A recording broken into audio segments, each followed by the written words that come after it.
sa mga katik vloggers, mga subscribers, mga supporters, bago tsaka luma, mga dumaan, dumalaw, bumisita sa channelers, sa silent viewers, magandang araw. So ito ngayon patuloy pa rin tayong gumagawa dito sa kaibigan ko at nagdoon sa lead lights. So meron tayong nagawang dalawa at meron din tayong na-check na 735 na Sakura.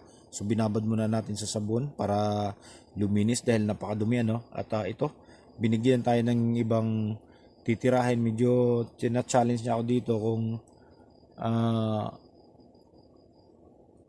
ma-check ko ba raw.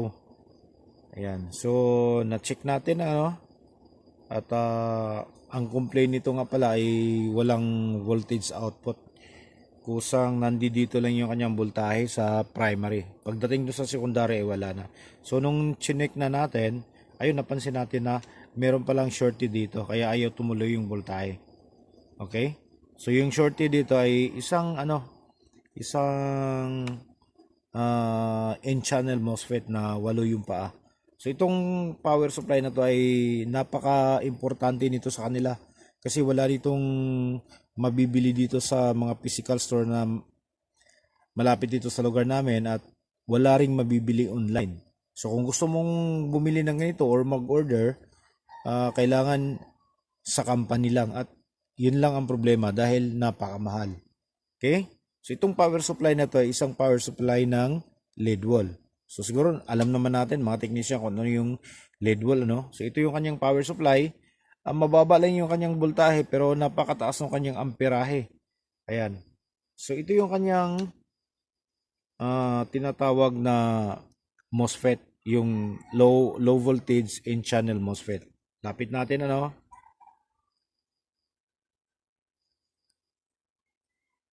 Ayan. So ito yon. So dito, ito yung pin number 1. Bali, 4 yung paa dito. 4 din doon sa taas. So ito yung number 1. 1, 2, 3, 4. Okay, so pin number 1 up to 3, yun yung kanyang source. Tapos yung pin number 4, yun yung kanyang gate.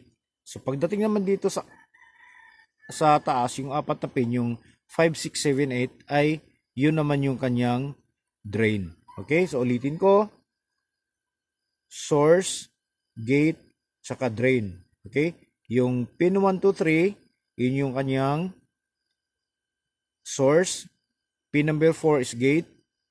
Pin 5, 6, 7, 8 is drain. Okay? Ayan siya. Ito, papakita natin sa inyo na shorted nga talaga siya, Okay, titest natin.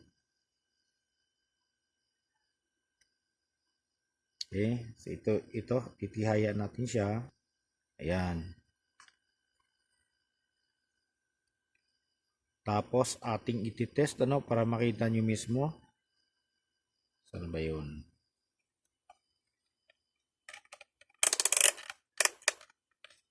Okay, lipat natin dito.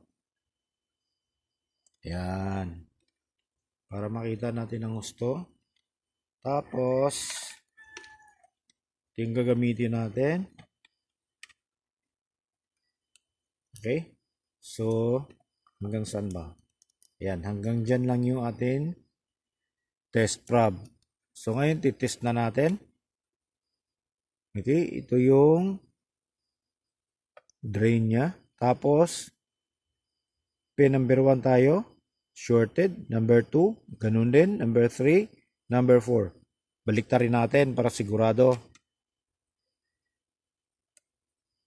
Ayan. Okay? So talagang shorted yung MOSFET natin.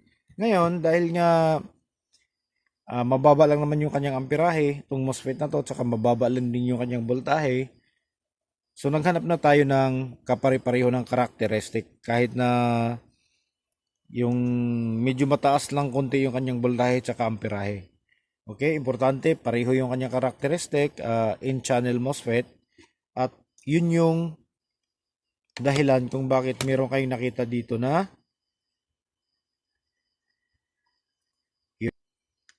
jumper wire tapos itong bolt nut. Okay? So ngayon papakita natin sa inyo, titest natin Ayan. Kung Nag-succeed nga ba tayo dito sa ginawa natin?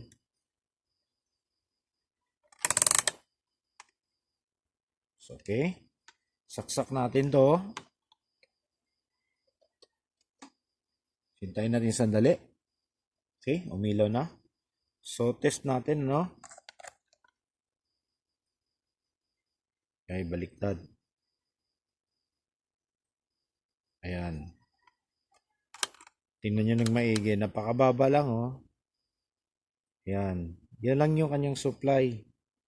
4 volts lang siya. Ayan, oh. 4 volts lang. Ayan. Alis na pagana natin. So, una kong sinubukan yung ano.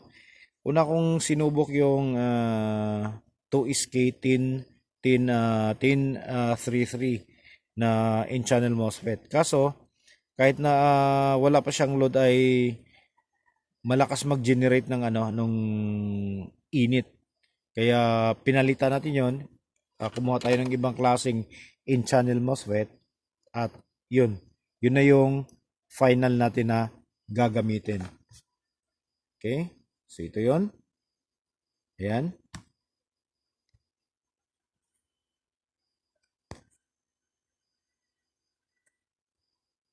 Ayan siya. So, ito yung kanyang gate. Okay? Ayan. So, doon yung nakakasa. Ayan. So, kompleto yan. Kung saan nakakasa yan, no? Okay? So, yung kanyang drain. Ayan, sa gitna nakakabit. Ayan. Tapos, ito naman yung kanyang source. Ayan. So, ayan siya. Umiilaw na yung kanyang ano, oh.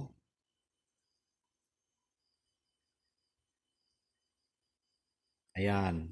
Ayun yung kanyang power indicator. Okay? So, nagsaksid tayo para sa mga newbies na baka makakasalubong sila ng mga ganitong problema ng lead wall. So, yun lang yung gagayahin nyo, no? Ganun lang yung pagtatap. Napakasimple lang kaysa maghanap pa kayo ng ano, nung ganung klaseng MOSFET. At sigurado naman akong mas matibay itong kinasa natin ngayon. So hanggang dito na lang siguro tayo. So maraming salamat.